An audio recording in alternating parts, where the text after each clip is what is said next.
congratulations on making it to the Futures game. Thank you. The question we've been asking everyone is so how'd you find out? And then not only that, but who did you right away, hey, I've got to go, I've got to tell I'm headed to DC? Yeah, well, Chris Getz came up to me in the stands, and I was charting, and he came up to me, and for a split second, I thought I was getting traded, because he was like, hey, Dylan, I just want to let you know.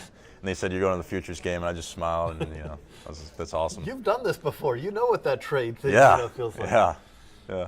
But so you find out you're going to the Futures game, who do you right away have to text or have to call to say? I think I texted my brother and my dad first, and then I'd have to think about that. I kind of kept it on the down low a little bit. They announced it, and I've got to imagine that at that point you start hearing from everybody. Yeah. So it was exciting. Well, I do want to ask you, have a ball here, slider versus curveball, because some guys it's difficult, like keeping those two separated. Yeah. Like, how do you manage to keep those from kind of morphing into something in between? So my slider, look right there. Yeah. My slider's right there, and I'm just thinking fastball the whole way, and at the end turn it. And I just recently started throwing a knuckle curve. Oh.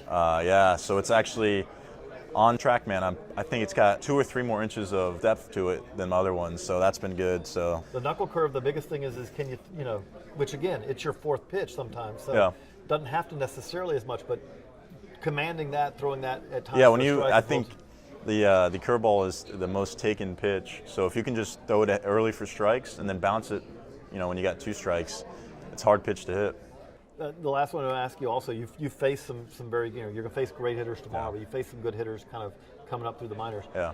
Is there someone, or is there a guy who stands out like, man, whenever you see him in the box, it's going to be a battle, because this is just someone who's really going to make it hard for you? Last year in Low A, I faced Vlad Guerrero Jr. and Bo Bichette in the same lineup, and I did all right, but yeah, you could tell that those guys are going to be legit, because Bo was hitting 400 past the All-Star break. Other guys, there's plenty. Those are pretty hard to beat. Yeah, and then in spring training this year, I faced some good hitters too. So I've seen the best of the best, and it helps you prepare and see what you have to do to get them out.